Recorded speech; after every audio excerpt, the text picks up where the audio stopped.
Bonjour François-Olivier Gisbert. Bonjour. Éditorialiste, écrivain, En attendant De Gaulle, votre dernier bouquin chez Albin Michel. Là, c'était En attendant Macron, mais finalement il est là. Après tout ça, il est réélu. C'est quoi? C'est une victoire avec des points d'interrogation, des difficultés qui l'attendent derrière? Si j'en crois les médias, si j'en crois Marine Le Pen, c'est une victoire éclatante de Marine Le Pen, c'est l'expression qu'elle a employée. Quand tu as Jean-Luc Mélenchon, je crois qu'il parle de... Oui, c'est tout juste si c'est pas un triomphe, ou si on lui a pas volé sa victoire. Et c'est vrai que, pour une fois, Emmanuel Macron a la victoire modeste. Et c'est pas plus mal. Oui. Parce que la France est divisée, cassée... Éclatée comme jamais, on dit. C'est vrai ou pas? Il y a toujours eu des problèmes en France. Attendez, vous vous souvenez de 1958 quand même? C'était pas triste. La France était par terre complètement. Il y avait la guerre civile qui menaçait. On n'en est pas là encore. Même s'il y a une montée de la haine dans tout le pays, une haine, vraiment, on sent une haine. Et c'est du côté, évidemment, des deux extrêmes. C'est-à-dire... Donc vous dites, vous, extrême droite et extrême gauche, Mélenchon. Oui, bien sûr. Vous qualifiez bien sûr. Mélenchon d'extrême gauche. C'est pas... on regarde le programme. On regarde les discours, on regarde, c'est l'extrême gauche. C'est une extrême gauche qui se fait passer pour la gauche. C'est une extrême gauche, d'ailleurs, qui aura toujours un problème avec le pouvoir. Moi, ce qui me fascine avec ce qui se passe aujourd'hui en France, c'est l'extrémisation de la droite d'un côté, de la gauche de l'autre, qui, d'une certaine manière, se rendent inéligibles. Je veux dire, qui ne sont plus des partis de gouvernement. Et ça sera très compliqué pour eux de faire l'alternance. Et s'ils la font... Bonjour les dégâts, je ne sais pas dans quel état sera le pays après. Par exemple, après. comme il le souhaite, Mélenchon se fait, entre guillemets, élire Premier ministre grâce aux législatives. Oui, mais vous avez vu le programme, vous avez vu tout ce que ça charrie derrière. C'est compliqué, quoi. Et je pense que c'est ça le reproche qu'on peut faire à Emmanuel Macron, mais il n'est pas responsable de tout, parce que, il a accompagné le mouvement, mais c'est que parce qu'il a fait le en même temps, parce qu'il voulait gouverner au centre, à la façon de Giscard, il voulait avoir avec lui 2 Français sur 3. Vous savez, c'était le titre d'un livre de Valéry Giscard d'Estaing. Moi, j'ai toujours considéré que Macron était un peu un enfant comme ça, lointain de Giscard. Il voulait faire donc 2 Français sur 3, comme Giscard. Le problème, c'est qu'il a un Français sur 3. Et qu'il y a un autre Français qui est le péniste, et le troisième est mélenchoniste. Oui. Mais attention, le mélenchoniste, c'est le plus petit. Attends, il ne faut jamais oublier, parce qu'on a le sentiment, quand on entend les médias, que le mélenchoniste, c'est le plus grand et que il a failli gagner. Non, c'est le plus petit des 3. Les 3 blocs. Il y a un petit bloc, quand même, le bloc de gauche qui fait 25%. Le bloc de droite, lui, fait plus de 30%. Alors c'est irréconciliable, ces blocs-là. Comment Macron peut faire... D'abord, il va falloir faire un gouvernement, choisir un Premier ministre. Comment il peut rassembler, élargir sa base? Moi, je pense qu'il doit faire de la politique. Et jusqu'à présent, il a gouverné avec des personnages souvent extrêmement transparents. Il y avait 2-3 figures fortes, avec lesquelles d'ailleurs il y avait de mauvaises relations, sauf peut-être avec Jean-Yves Le Drian, mais Bruno Le Maire, Jean-Michel Blanquer. Il supporte pas. Je crois d'abord il supporte pas la critique. Je suis pas sûr qu'il supporte l'approbation. Et il n'avait pas une équipe de politique. C'est ça pour gouverner, il faut gouverner avec des gens qui ont un peu d'expérience politique et qui sont pas uniquement des technos. Donc, je pense qu'il va peut-être tirer la leçon, en tout cas. Oui. Je pense qu'il doit faire de la politique. Parce que ce qui s'est passé là, c'est absolument terrifiant quand on y pense. C'est un phénomène que Albert Thibaudet, le premier politologue, un personnage incroyable sous la Troisième République, qui a écrit un magnifique Flaubert. Et dans ses analyses politiques qu'on lit aujourd'hui, qui sont toujours actuelles, Albert Thibaudet, il écrit il y a une tendance dans la gauche française à suivre des mouvements sinistrogir. Pourquoi ? Sinistrogir. Alors, il mélange un peu le latin et le grec parce qu'il est très cultivé. La gauche sinistra, c'est à gauche, sinistra, donc, et il invente ce mot de sinistrogir, c'est un mouvement où la gauche est de plus en plus à gauche. Et c'est ça qui s'est passé en France. Et d'ailleurs, le résultat, c'est que en France, elle a plus de mal à arriver au pouvoir qu'ailleurs. Vous voyez, en Allemagne, en ce moment, ce sont les sociodémocrates qui gouvernent. En Grande-Bretagne, les travaillistes sont pas si mal placés pour gagner peut-être les prochaines élections. En Espagne, ce sont des socialistes qui gouvernent.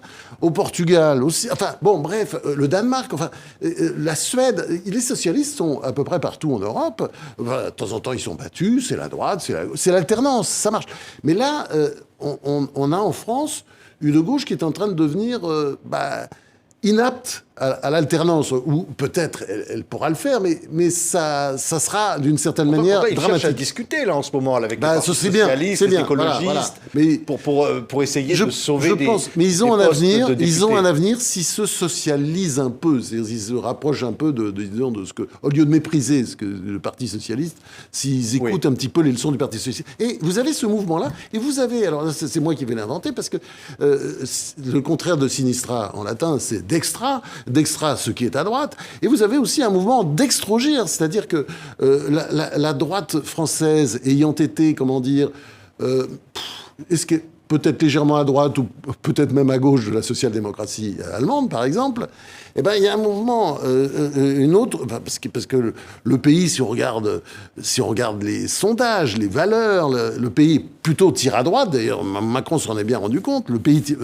va à droite, et donc il y a un mouvement sinistrogir, d'extrogir, là on n'est plus dans le sinistrogir, ça c'est la gauche, on a un mouvement d'extrogir, et on le voit très bien à travers quand même l'extraordinaire percée du Rassemblement national, et quand vous ajoutez à ça les voix d'Éric Zemmour et de Nicolas Dupont-Aignan, vous avez quand même un résultat qu'est-ce qu'il peut faire alors, impressionnant. Macron ? Il doit faire un pas à gauche ou alors un pas à droite ? Qu'est-ce qu'il peut faire ? Est-ce qu'il doit être sur les sujets régaliens, l'immigration, la sécurité, ou d'un autre côté, davantage sur le pouvoir d'achat pour aller sur sa gauche?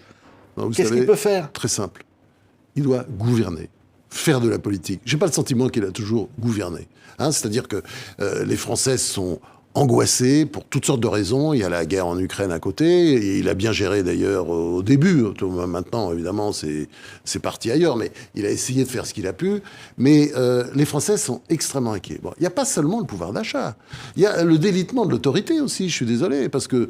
Alors, il paraît que l'insécurité est un sentiment, c'est ce que nous a expliqué le garde des Sceaux, mais je regarde les chiffres tout bêtement. Les violences sur les personnes, ça a augmenté de 12% sur un an, quand même. Donc vous comprenez très bien. Évidemment, dans les beaux quartiers où vivent les ministres et les journalistes, on s'en rend pas compte. Mais quand on vit un petit peu, disons, dans la bordure, c'est beaucoup plus compliqué de vivre.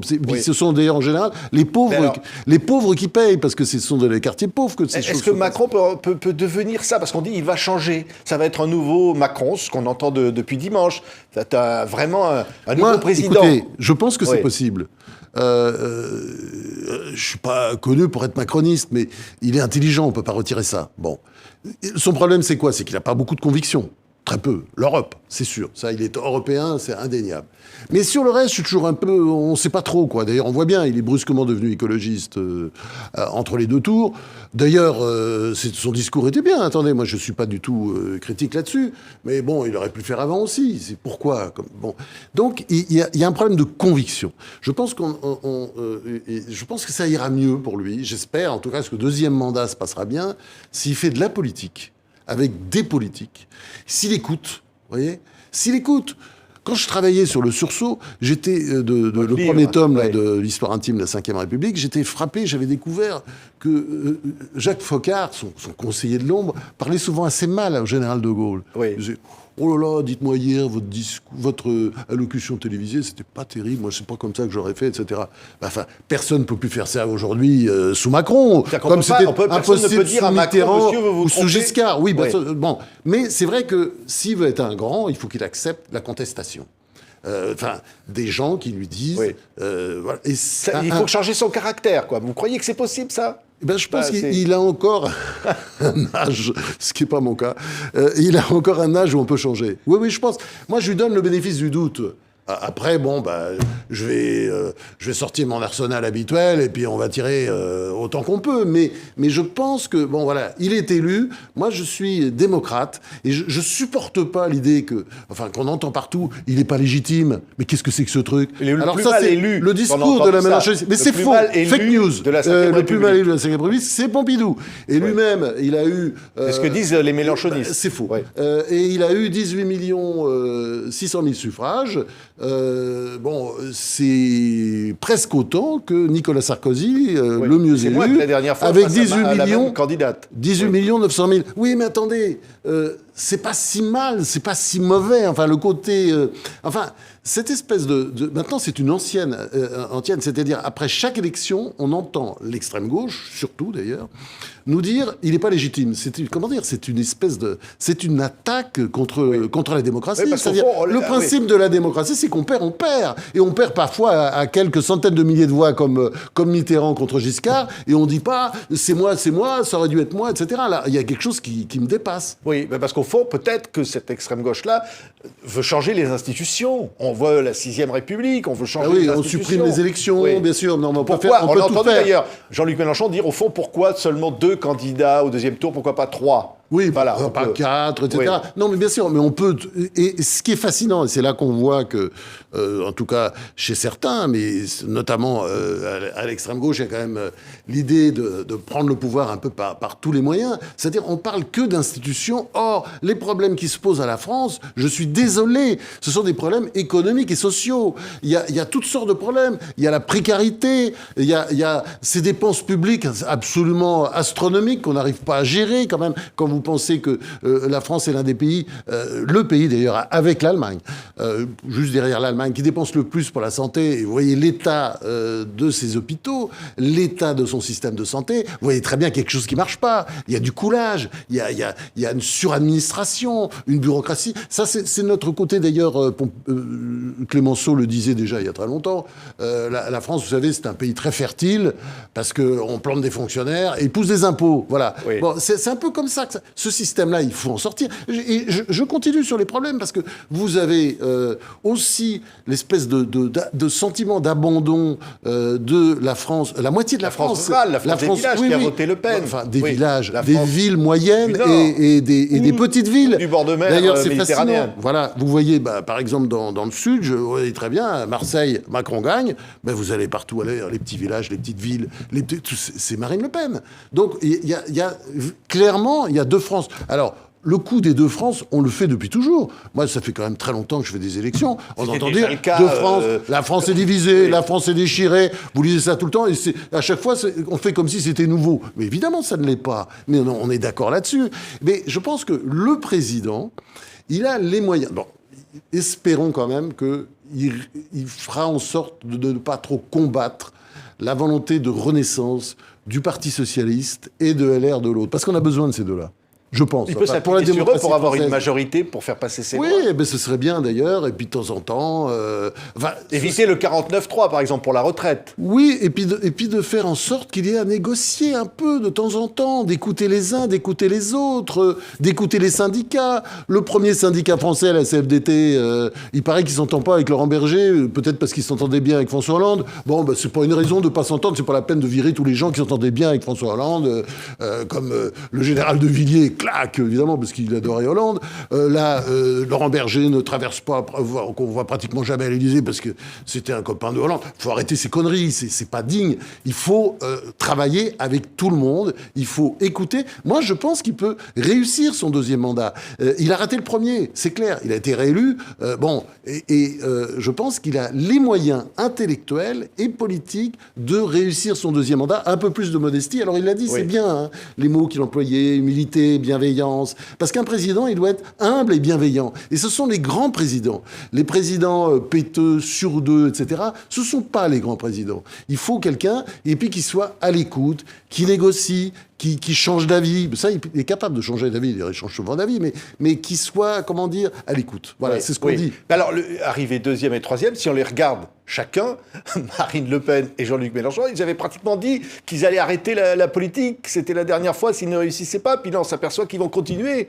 L'un et l'autre. Alors, Mélenchon, c'est un petit peu plus compliqué parce qu'il a un âge qui est assez proche du mien, si vous voyez ce que je veux dire. Donc, il faut penser à d'autres choses. Oui, je sais, mais enfin, bon, c'est un peu différent. Vous, France, vous ne raccrochez pas. Oui, mais j'ai quand même raccroché. Je ne suis plus patron de rien, sinon de moi-même. Je dirige plus rien, quoi. Mais je pense que Marine Le Pen, elle, on peut en entendre parler longtemps. Elle a 53 ans. 53 ans, c'est-à-dire qu'elle peut se représenter, évidemment, en 2027. 2027, elle aura 58 ans. Je vous signale quand même qu'en 2032, elle aura 63 ans. Peut-être qu'elle retrouvera Macron, qui ne peut pas se présenter la fois prochaine, mais donc qui peut se représenter. Macron encore pendant peut-être il pourra peut-être se représenter en 2032. Donc on aura encore ce match, ce duel télévisé. Donc à un moment, ils se sont dit, dans le duel télévisé, on vieillit tous les deux. Oui. C'était un moment d'ailleurs un peu surréel. Oui. Enfin, elle est beaucoup plus jeune qu'on le croit. C'est-à-dire, elle a 53 ans. C'est-à-dire, elle a l'avenir devant elle. Oui. Et alors, au fond, c'est la vie politique française, ça ne s'arrête pas. C'est-à-dire qu'au fond, on a l'impression que ces monstres politiques ne veulent pas, finalement, arrêter. Il n'y a pas une défaite qui n'est pas une victoire, qui justifie qu'on continue encore.